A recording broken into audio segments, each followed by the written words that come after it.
Saudi अरब में एक भीषण बस हादसे में 42 भारतीय तीर्थ यात्रियों के मारे जाने की आशंका है। जानकारी के अनुसार भारत से उम्रा करने गए लोगों की बस एक डीजल टैंकर से टकरा गई, जिससे बस में आग लग गई। भारत के प्रधानमंत्री नरेंद्र मोदी ने इस हादसे पर दुख जाहिर किया है। पीएम मोदी ने सोशल मीडिया एक्स प्लेटफॉर्म पर लिखा, मदीना में हुई घटना जिसमें भारतीय नागरिकों की जान गई, उसे लेकर मुझे गहरा दुख है। मैं पीड़ितों के परिजनों के प्रति अपनी हार्दिक संवेदनाएं व्यक्त करता हूं और सभी घायलों के शीघ्र स्वस्थ होने की प्रार्थना करता हूं। रियाद में हमारा दूतावास और जेदा में हमारा वाणिज्य दूतावास हर संभव सहायता प्रदान कर रहे हैं और हमारे अधिकारी सऊदी अधिकारियों के लगातार संपर्क में हैं। इसी के साथ विदेश मंत्री एस जयशंकर ने भी एक्स हैंडल पर लिखा, सऊदी अरब के मदीना में भारतीय नागरिकों से जुड़ी दुर्घटना की खबर से मैं अत्यंत स्तब्ध हूँ। रियाद में हमारा दूतावास और जेद्दा में हमारा वाणिज्य दूतावास इस दुर्घटना से प्रभावित भारतीय नागरिकों और उनके परिवारों को पूर्ण सहयोग प्रदान कर रहे हैं। शोक संतप्त परिवारों के प्रति मेरी हार्दिक संवेदनाएं। घायलों के शीघ्र स्वस्थ होने की प्रार्थना करता हूँ। बता दें कि रियाद में भारतीय दूतावास और जेद्दा में वाणिज्य दूतावास आज सभी प्रभावित भारतीय परिवारों को पूरा सहयोग प्रदान कर रहे हैं। जेद्दा में 24/7 कंट्रोल रूम सक्रिय कर दिया गया है ताकि परिजनों को सहायता दी जा सके और आपातकालीन प्रतिक्रिया संचालन का समन्वय भी किया जा सके। अधिकारी आज लगातार सऊदी अधिकारियों के संपर्क में हैं ताकि हताहतों, घायलों और अस्पताल संबंधी जानकारी प्राप्त की जा सके। तेलंगाना के मुख्यमंत्री रेवंत रेड्डी ने अपडेट मांगे और अधिकारियों को निर्देश दिया कि वे रियाद स्थित भारतीय दूतावास के साथ करीबी समन्वय बनाए रखें।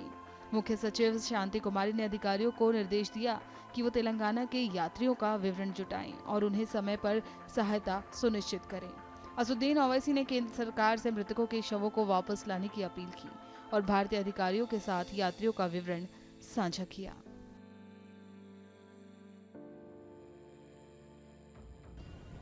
ये मुझे भी खबर अभी मालूम हुई है कि हैदराबाद के 2 ट्रैवल एजेंसी, एक fly zone tours and travels और अल मक्का हज एंड उमरा के 42 हाजी मक्का से मदीना जा रहे थे बस में, और बस को आग लगने से मालूम हुआ कि सिर्फ एक शख्स की जान बची है। कंफर्म नहीं है, बात कह रहे हैं कि पूरों का इंतकाल हो गया।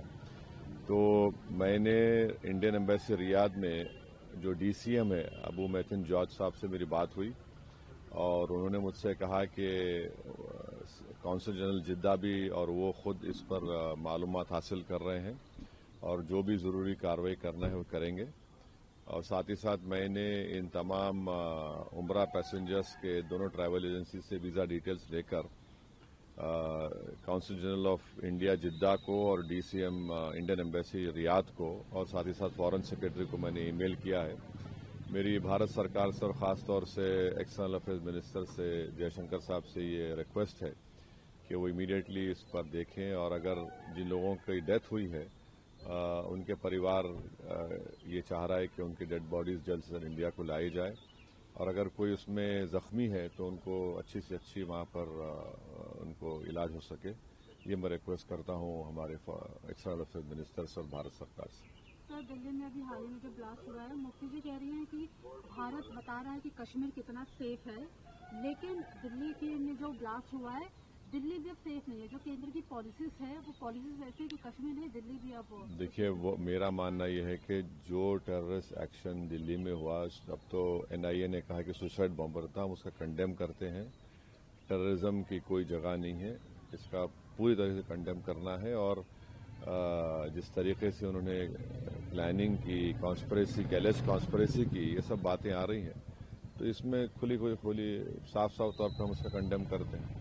सर, इसी पे कश्मीरी मैन को भी अरेस्ट किया गया है एनआईए के थ्रू, जिसने बॉम्ब को वहाँ प्रोक्योर करवाया था। जो भी है, अब तो इन्वेस्टिगेशन चल रहा है, तो आप और हम कोई कंक्लूजन पर नहीं आ सकते। मगर ये जो इंसिडेंट हुआ दिल्ली में जिसमें 10 लोगों की मौत हुई, फिर अनफॉर्चुनेटली नौगाम में भी वो जो एक्सप्लोजिव रखे थे वहां पर भी पुलिस स्टेशन में ब्लास्ट हुआ, उसमें भी लोगों की मौत हुई, वो भी हमारे लिए तकलीफ दे बात है।